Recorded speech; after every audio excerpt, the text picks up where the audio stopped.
The gleaming diplomatic vessel Meridian glided silently through space, carrying Ambassador Li Hanwu on what should have been humanity's proudest moment. The ship's polished hull reflected Jupiter's distant glow as they approached the designated meeting point.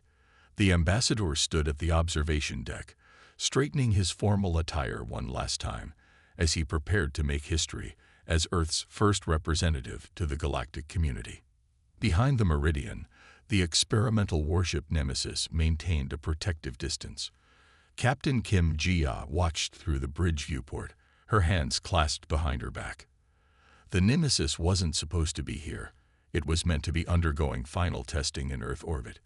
But something about the sudden first contact message had made Earth's Defense Council uneasy enough to send their most advanced ship as an escort.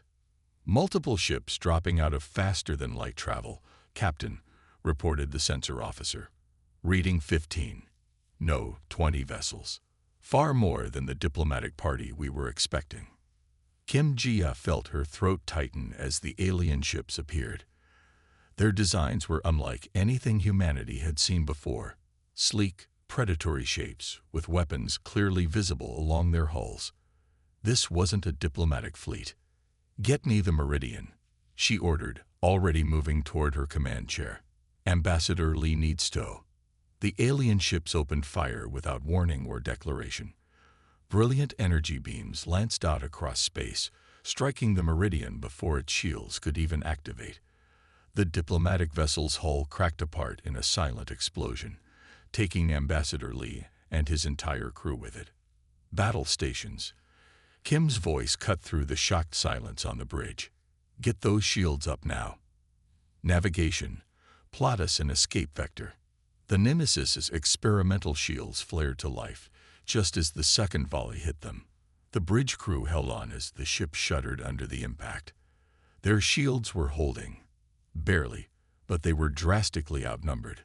"They're targeting Earth's defense grid." The tactical officer's voice cracked with horror as they watched long-range sensors show more alien ships appearing in Earth orbit. "They're taking out our satellites and surface installations." Captain Kim made the hardest decision of her career in that moment. The Nemesis was equipped with a prototype quantum drive. Unstable and barely tested, but potentially their only hope of survival. If they stayed to fight, they would die. If they ran, they might save the one piece of advanced human technology that could give them a chance at eventual victory. "Engineering, prepare the quantum drive. All power to shields until we're ready to jump." She opened a ship-wide channel. "All hands, brace for emergency quantum transit." This is not a drill. The alien ships were closing in, their weapons carving burning lines through space around the Nemesis. The human warship's conventional engines burned at maximum power, buying precious seconds as engineering worked to power up the experimental drive. "Earth's major defense centers are going dark," reported communications. "We're losing contact with command bunkers worldwide." The alien forces, they're launching ground attacks now. Kim Jia gripped her chair's armrests, watching the tactical display as their home world came under attack. The Nemesis was the most advanced ship humanity had ever built, but it was just one vessel. They couldn't save Earth, not today. But perhaps they could survive to save it tomorrow. "Quantum drive at maximum charge, Captain," engineering reported. "It's unstable, but it's our only shot. All hands, this is the captain." Kim's voice was steady despite the chaos around them. "We carry humanity's hopes with us now. We will return. We will find a way to fight back. This is not the end." The Nemesis's quantum drive activated, tearing a hole in conventional space. The ship plunged through just as the alien fleet's weapons converged on their position. In an instant, they were gone, leaving behind the devastating sight of their home world under siege. When they emerged from quantum space hours later, Earth's communications were silent. The greatest civilization humans had ever known had been reduced to desperate resistance against an overwhelming invasion force. But they had survived. The Nemesis, her crew, and the advanced technology they carried. Captain Kim Jia turned to her crew, seeing the same determination in their eyes that she felt in her heart. "We're not beaten," she told them. "We have a ship they've never seen before. We have technology they don't expect. And most importantly, we have nothing left to lose. Start running tactical analyses of the enemy fleet's capabilities. Study their weapons, their defenses, their tactics. We're going to learn everything about them. And then we're going to make them regret the day they attacked Earth." The Nemesis disappeared into the darkness of space, a ghost ship carrying the last free remnants of humanity. They would return, not as diplomats this time, but as warriors. The aliens had expected an easy conquest. Instead, they had created their worst nightmare, a human crew with nothing to lose and the most advanced ship in the galaxy at their command. The war for Earth's survival had begun, and it would start with a single ship, striking from the shadows, reminding the galaxy why humanity had survived every challenge it had ever faced. The Nemesis would become more than a ship. It would become a legend, a story whispered in fear across alien worlds. The day of first contact had gone horribly wrong, but it had created something the aliens never expected. A human crew determined to prove that their species would never go quietly into the night.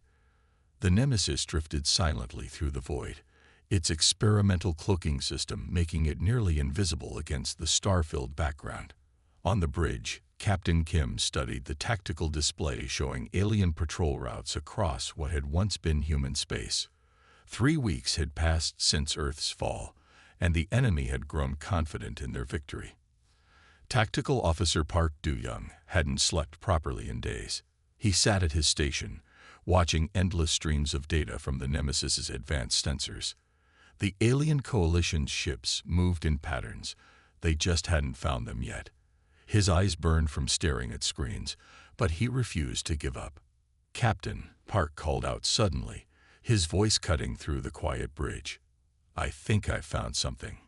He highlighted a series of movements on the main display. Their patrol ships always returned to the same coordinates at regular intervals. "It's like they're checking in." Captain Kim moved to stand behind his station, studying the patterns he'd identified. "Show me the last week of movements." The display lit up with lines tracking alien ship movements. Clear patterns emerged. The coalition forces were creatures of habit, following strict protocols even when they thought no one was watching. "Look here," Park pointed to a particular intersection of patrol routes. "Every 36 hours, there's a gap in their coverage.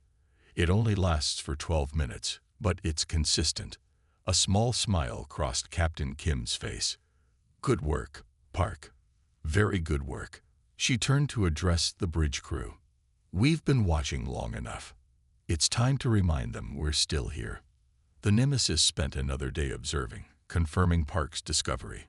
The alien coalition had a supply depot within reach of that patrol gap, a perfect first target. They would have only minutes to strike, but that was all they needed.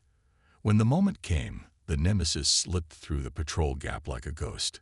Its cloaking system, combined with the precise timing, meant no alarms were raised as they approached the supply depot. The alien facility hung in space, unprotected during those precious few minutes. "Weapons ready," Park reported from his station. "We have clear shots at their fuel storage and ammunition bunkers." Captain Kim nodded. "Fire when ready. Make it count." The Nemesis's advanced weapons systems came to life. Precision-guided missiles streaked across space, followed by concentrated energy beams that cut through the depot's outer hull.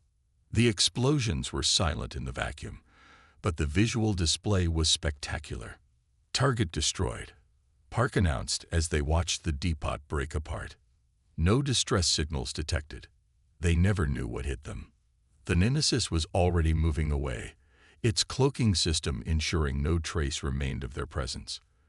By the time the alien patrols investigated the destruction, they would find only debris and questions. Over the next few weeks, Park's analysis continued to reveal more patterns. The alien coalition was vast but rigid, following predictable routines that created exploitable weaknesses. The Nemesis struck again and again, a communications relay here, a sensor array there.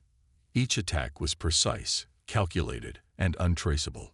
Captain Kim stood on the bridge after their latest successful raid, watching the tactical display update with reports of alien ships rushing to investigate another mysterious destruction of their assets. "They're getting nervous," she observed. "Look at how they're clustering their forces now." Park nodded from his station. "They're trying to protect their installations, but it's making their movements even more predictable. They're creatures of protocol. They don't adapt well to unexpected threats." The alien communications they intercepted confirmed it. Stories were spreading through the coalition forces about a phantom ship that could appear anywhere, strike without warning, and vanish without a trace. Some began calling it the Ghost, a name that brought satisfaction to the Nemesis's crew. "We're not just destroying their facilities," Captain Kim told her crew during a briefing. "We're destroying their confidence.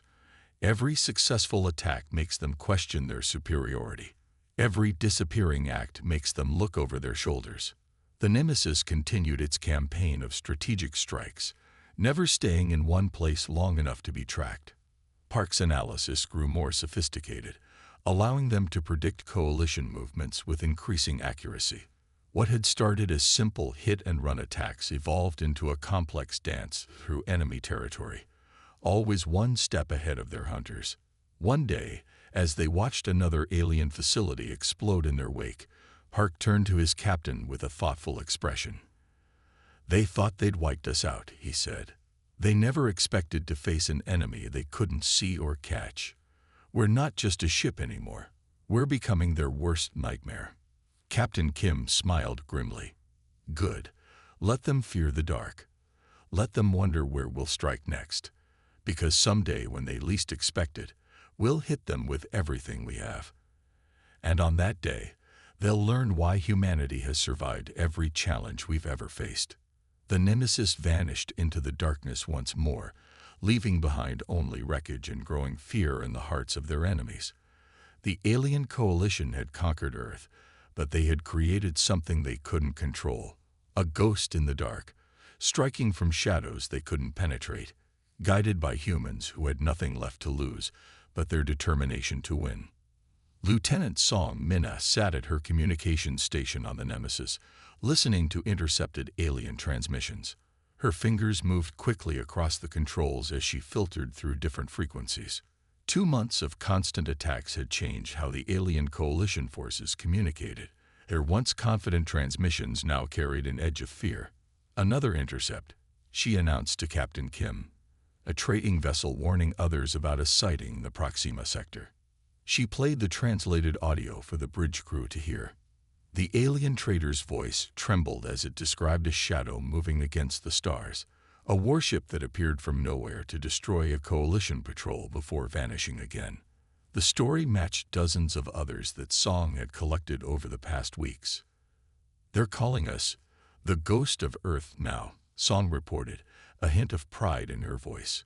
"Even their civilian ships are changing routes to avoid areas where we've been spotted."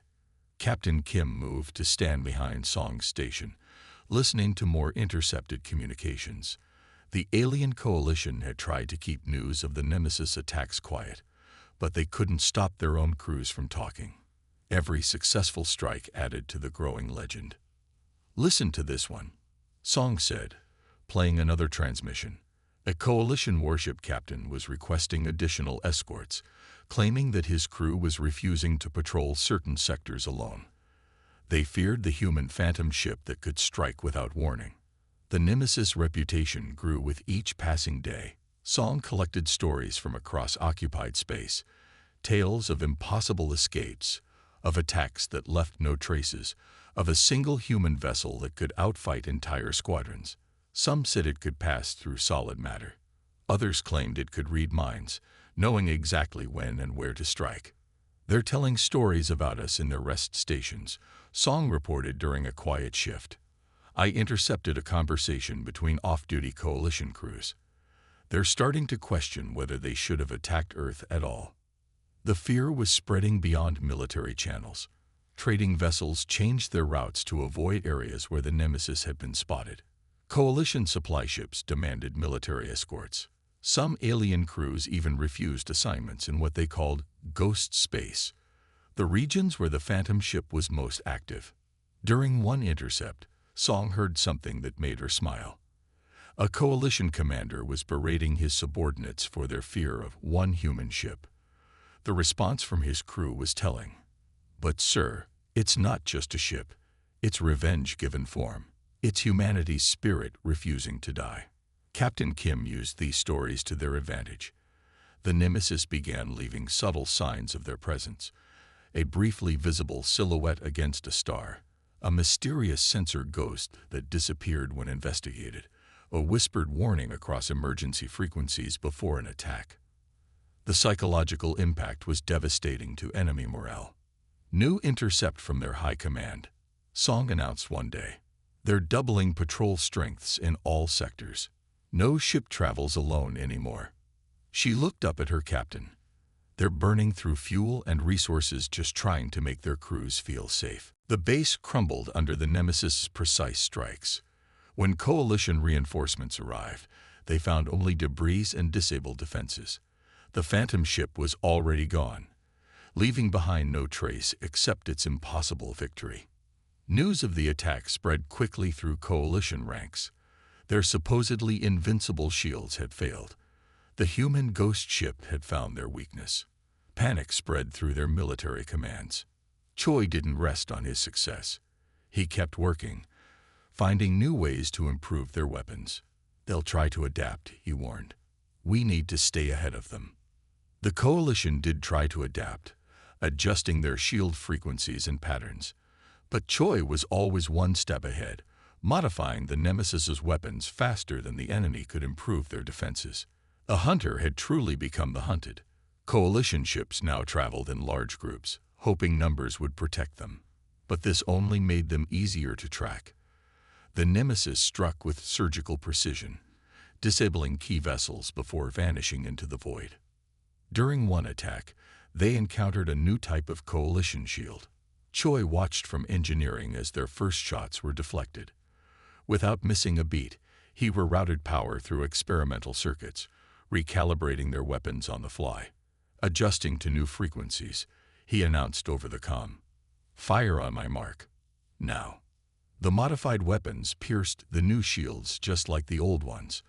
Another coalition defense proved useless against human ingenuity. The alien coalition grew desperate. They deployed entire fleets to patrol sectors where the Nemesis had been spotted. Capital ships moved in groups of 10 or more, surrounded by smaller vessels. They were hunting one human ship with enough firepower to conquer a planet. "They're scared," Choi observed while maintaining his beloved engines. "All that firepower, all those ships, and they're still scared of us." He was right. Coalition commanders had stopped boasting about hunting the Phantom ship. Instead, they prayed they wouldn't find it, because finding the Nemesis meant becoming its next target. The ship's reputation grew with each successful attack.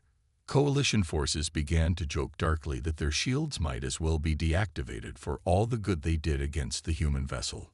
Some crews refused to engage even when they had numerical superiority.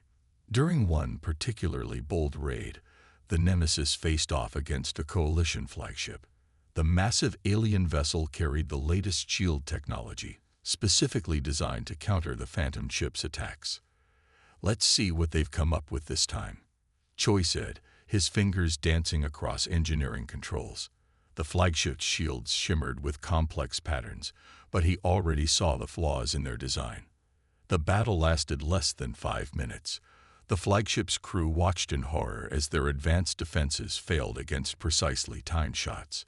The Nemesis reduced their mighty vessel to a drifting hulk before disappearing once again.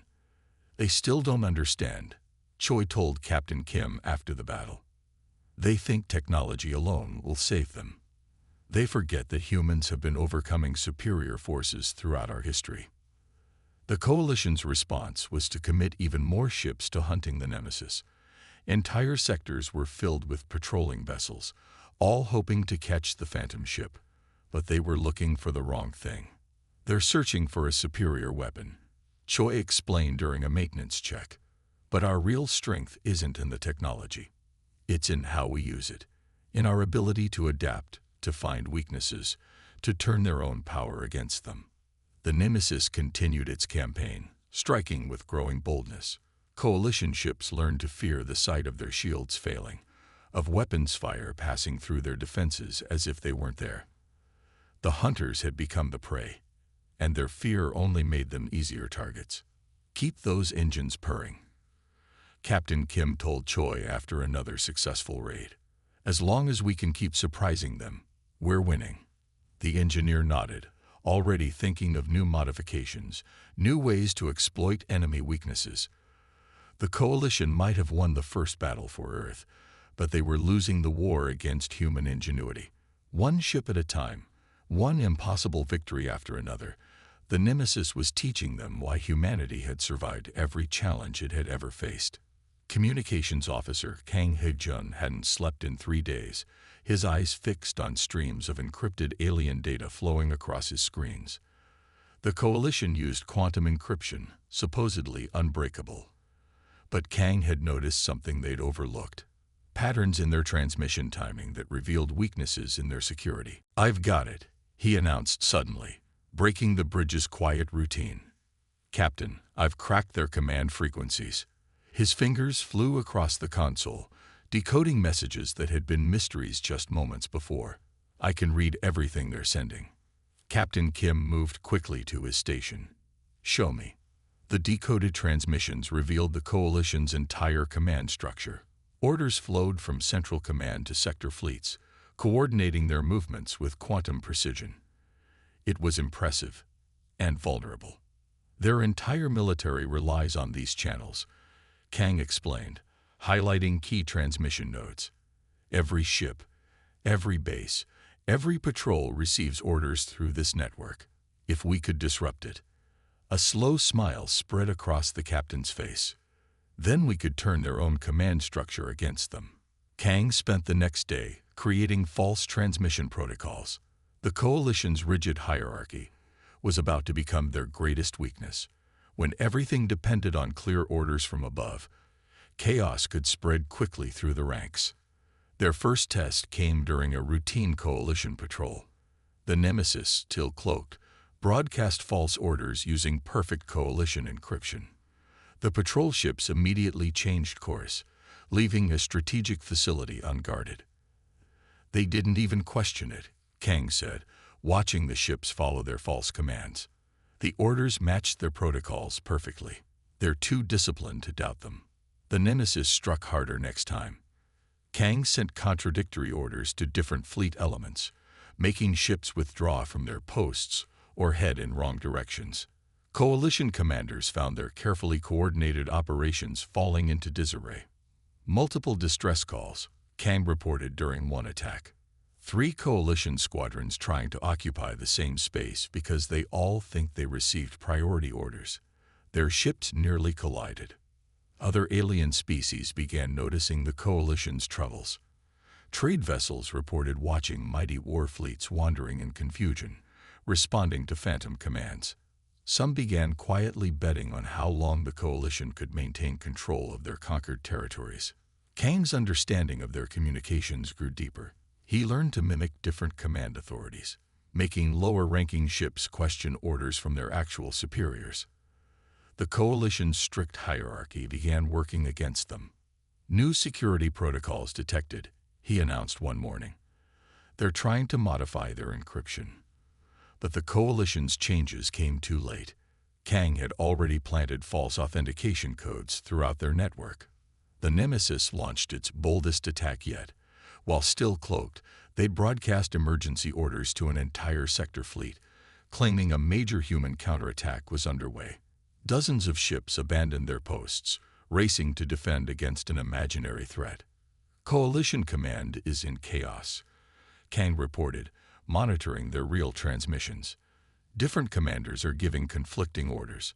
Some ships are refusing to follow commands because they can't verify who's really in charge." Captain Kim watched the tactical display as Coalition forces scattered in confusion. They built their entire empire on control and coordination. Take that away, and they start falling apart, Kang finished. He intercepted more panicked transmissions as coalition commanders tried desperately to restore order to their forces. The effects spread beyond military operations. Coalition-controlled worlds began receiving contradictory instructions. Trade routes were disrupted by ships following phantom security alerts. The mighty Empire's chains of command were breaking link by link. "They're adapting," Kang warned after several weeks, starting to use old-fashioned visual confirmation codes. But this only slowed their operations, making their responses too late to catch the nemesis. Other alien species watched with growing interest. Some began quietly supporting the Phantom Ships campaign, sharing intelligence about coalition movements. The empire that had seemed invincible was being undone by one human vessel. During one operation, Kang intercepted something unexpected: coalition ships arguing with their commanders, demanding proof of order authenticity. The fear and confusion they'd sown was turning into paranoia. Their entire command structure is based on absolute trust in the chain of command, Kang explained during a briefing. Once that trust is broken, they don't know how to function.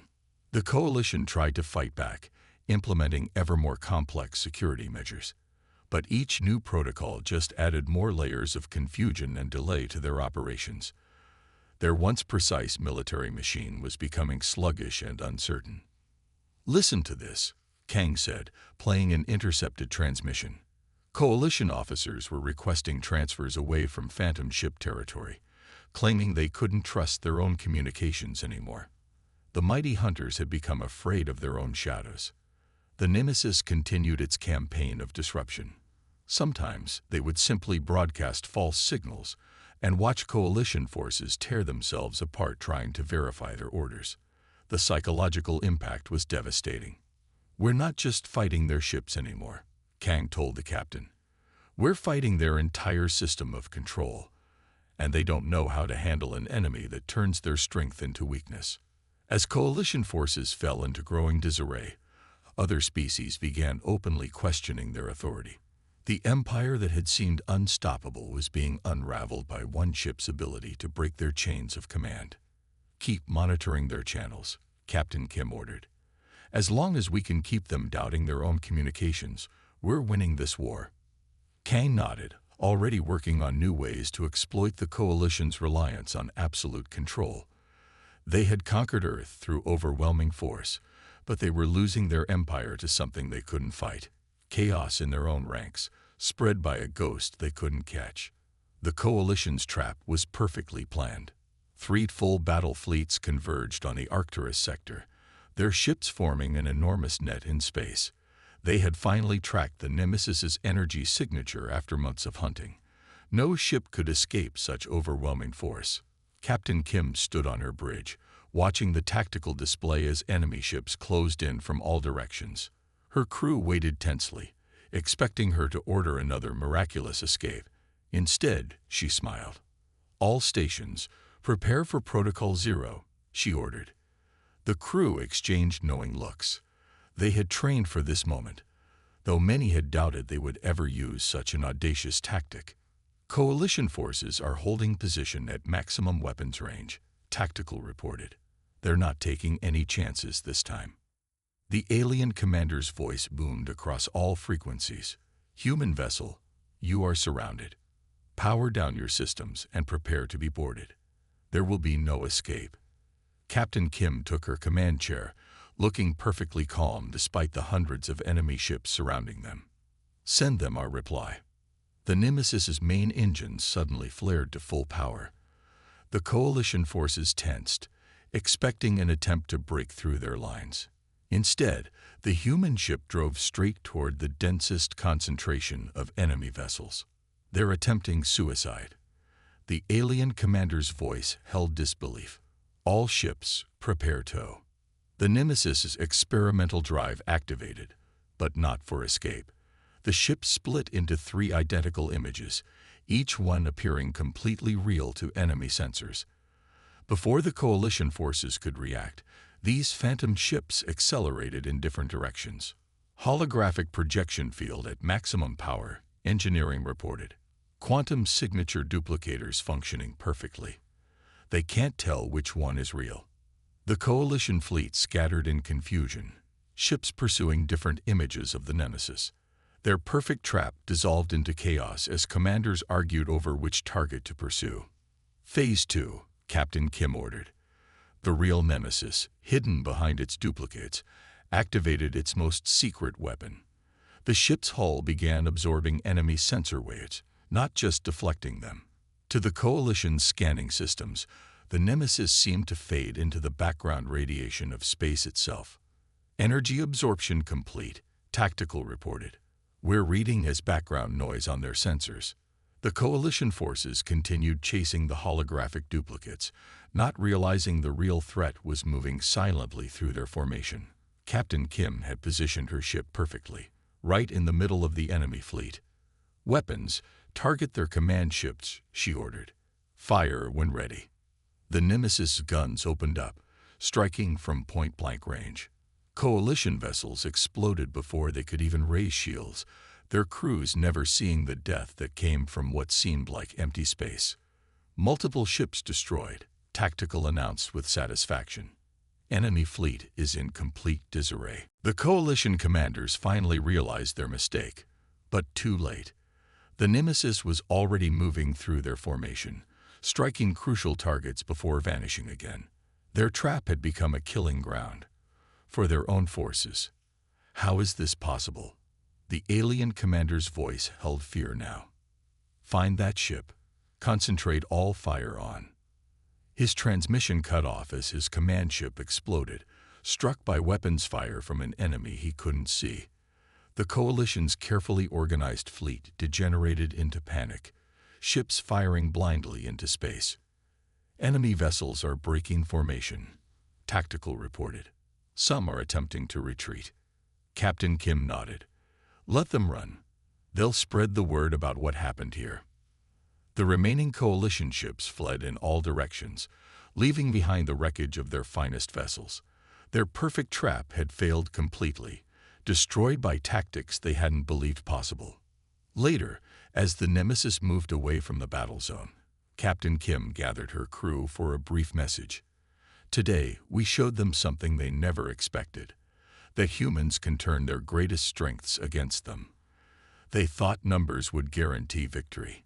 Instead, those numbers became a weakness. The story of the battle spread quickly through Coalition space. Their mighty fleets had been defeated by impossible tactics, a ship that could duplicate itself, that could become invisible to all sensors, that could strike from anywhere and everywhere at once. They still don't understand how we did it, Tactical said during the after-action review. They don't realize that sometimes the simplest solutions are the most effective. Captain Kim agreed. The Coalition's rigid thinking had been their downfall. They couldn't conceive of a ship using sensor echoes to create duplicates or absorbing energy emissions to hide in plain sight.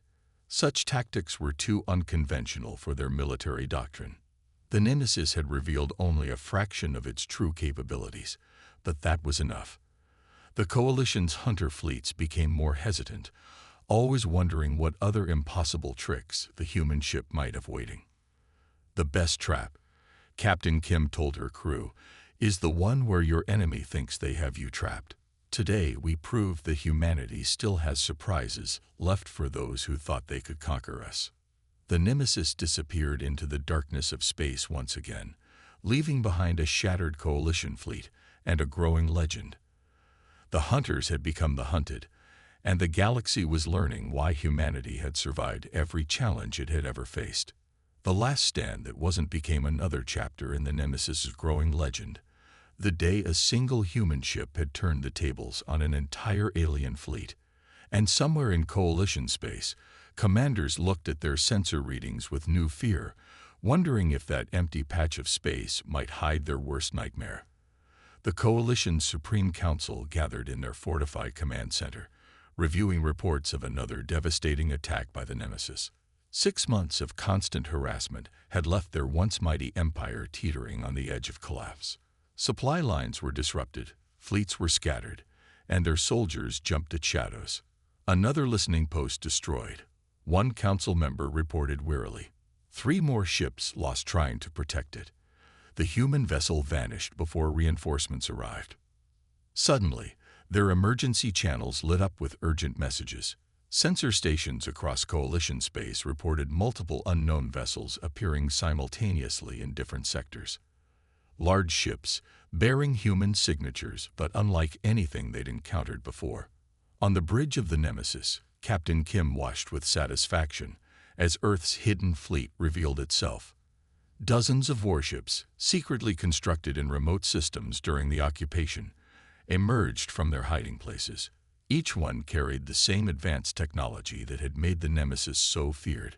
"Broadcast on all frequencies," she ordered. "Let them know their time is up." The message was simple. To the Coalition Council, your empire is finished.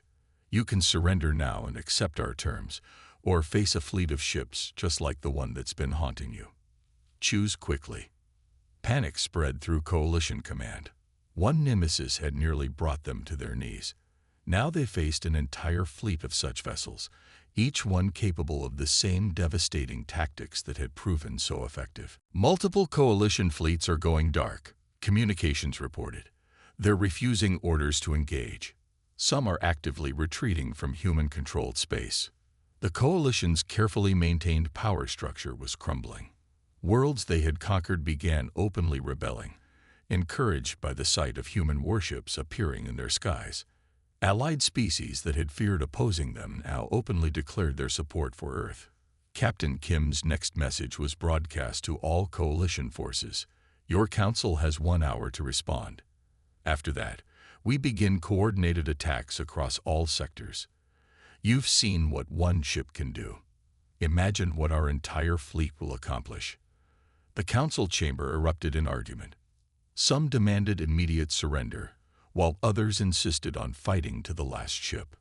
But the decision was effectively made for them as more reports arrived of Coalition forces refusing to engage the human fleet. "We're receiving a transmission from Coalition Command," communications announced. "They're requesting terms of surrender." The terms were harsh but simple. The Coalition would withdraw from Earth and all human-controlled space. They would pay reparations for the damage caused by their invasion. Most importantly, they would acknowledge humanity as an equal power in the galaxy, never again to be underestimated. "Send them our response," Captain Kim ordered. "Tell them they have 1 hour to begin their withdrawal, or we demonstrate what our fleet can really do." The Coalition's retreat began immediately. Ships that had once proudly dominated Earth's skies now fled in fear, not wanting to face vessels like the one that had terrorized them for months. The empire that had seemed invincible was running from the species they had tried to conquer. As Coalition forces withdrew, Earth's hidden fleet took up defensive positions around liberated worlds. Each ship carried the same advanced technology that had made the Nemesis legendary: quantum drives, advanced cloaking systems, and weapons that could pierce any defense. "They really thought they'd killed us," Captain Kim remarked as she watched the Coalition ships retreat. "They never understood that humanity doesn't die easily. We adapt, we survive, and we come back stronger." The Coalition Council formally surrendered 3 days later, accepting all of humanity's terms without protest. Their once mighty empire had been humbled not just by military force, but by the ingenuity and determination of the species they had dismissed as primitive. As Earth began its reconstruction, the Nemesis and its sister ships maintained their vigilant watch. The Coalition's defeat became a cautionary tale throughout the galaxy, a reminder that technological superiority meant nothing against the human spirit. "The real victory," Captain Kim told her crew during the celebration, "wasn't in our weapons or our tactics. It was in showing them that humanity will never accept defeat. We'll always find a way to fight back, no matter the odds." The Nemesis remained in service, a symbol of humanity's resilience and ingenuity. Its legend grew even larger as the full story of its campaign became known. One ship had changed the balance of power in the galaxy, proving that sometimes the most dangerous enemy is the one you think you've already beaten. Years later, alien species still told stories about the phantom ship that had brought an empire to its knees. They spoke of impossible tactics, of battles won against overwhelming odds, of a crew that had turned defeat into victory through sheer determination. But the most important lesson wasn't about military power or advanced technology. It was about the danger of underestimating humanity's will to survive. The Coalition had thought they were dealing with a primitive species easily conquered. Instead, they had awakened a force they couldn't control or defeat. Peace returned to Earth and its colonies, but the Nemesis legacy lived on. Its story was taught in military academies across the galaxy, a reminder that true strength lies not in numbers or technology, but in the determination to never accept defeat. And somewhere in the darkness of space, the Nemesis continued its patrol, a silent guardian ensuring that no one would ever again mistake humanity's patience for weakness. The ghost ship that had terrorized an empire had become a symbol of hope, proof that even in the darkest times, humanity would find a way to prevail.